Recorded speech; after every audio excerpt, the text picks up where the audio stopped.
این حرف نیکی کریمی درباره جوانای ایرانی توی جشنواره برلین شر به پا کرد. خدایی باورتون میشه این خانم 55 سالش باشه؟ به جرئت میشه گفت تنها بازیگریه که تا همین امروز کراش 4 دهه از ایرانی هست. خوشگلی و جذابیتش به کنار، میدونستین امسال مجری جشنواره برلین بوده و بارها به عنوان داور جشنواره دعوت میشه؟ فکر کن تو کشور خودت حتی بهت جایزه هم ندن، اما جشنواره به این بزرگی به عنوان داور دعوتت کنه.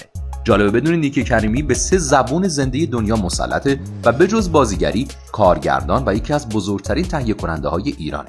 خانم کریمی تو این جشنواره وقتی روی صحنه رفت یه جمله عجیب گفت، اونم شاید با بغض، اینکه برای جوانای ایران دست بزنید چون اونها بی‌نظیرترین هستند.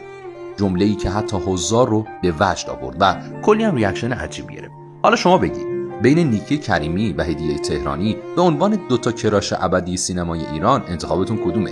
هر چقدر از این پست لذت بردید لایک کنید و برای باخبر شدن از بروزترین حاشیه هنرمندان ما رو فالو کنید.